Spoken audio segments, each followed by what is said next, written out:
এখন বাজে 4:45। এই স্নান করে উঠলাম। সারা সপ্তাহ তো কোনো রকমে রান্না করে বেরিয়ে যাই, কোথায় যে কাজ লুকিয়ে থাকে।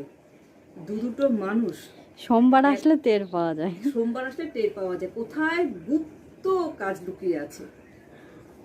একজন তো ছোট বাচ্চা, তাও শেষ করে এখন আমি মাজলাম, সে গোছালো, তাও জামা কাপড়গুলো পিয়া তুলে দিয়েছে বলে রেহাই।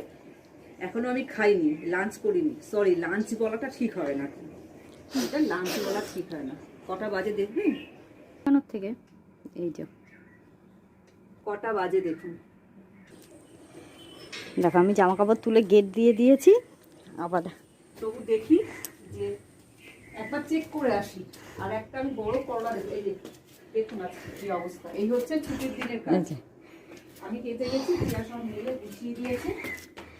আমাদের সিঁড়ির ঘর আর সিঁড়ির ঘর থাকে না, না এটা সিঁড়ির ঘর, বর্ষার, এটা বলতে পারো বর্ষার গুদাম। তাও ভেবেছিলাম ছাদটা ঝাড় দেবো, ছাদটাও ঝাড় দিতে পারলাম না। এই যে দেখো, এই যে দেখো, এই দেখো, এই যে চলে এসছে। আর আমার প্রচুর পরিশ্রম হয়ে গেলে খাওয়া হয় না। কাছে আমি একটা জিনিস দেখেছি, আপনি কোথায় কি দেখেছে দেখি আবার। এই দেখুন, এত বড় একটা করলা পেকে গেছে তোলার অভাবে।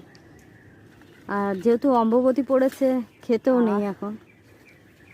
দেখো করলাটা পেকে বড় গাছের জিনিস, আর এমন জায়গায় রয়েছে যে এটাকে কারোর চোখে পড়ে না।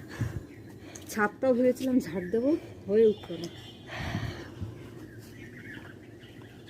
মানে আমি এখন যদি একটু রেস্ট না নিই, আমি খেতেই পারবো না। লাঞ্চ বললে আপনারাই বলবেন যে এখন আবার লাঞ্চ কিসের। কিন্তু দুপুরের খাওয়া খাইনি বলে তো আমাদের মুখ থেকে দুপুরের খাওয়ারই বেরোবে।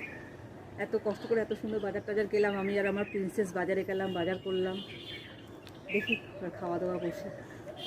কি সুন্দর ওয়েদারটা, তার মধ্যে তো আবার ঝিরঝিরে শুরু হয়ে গেছে।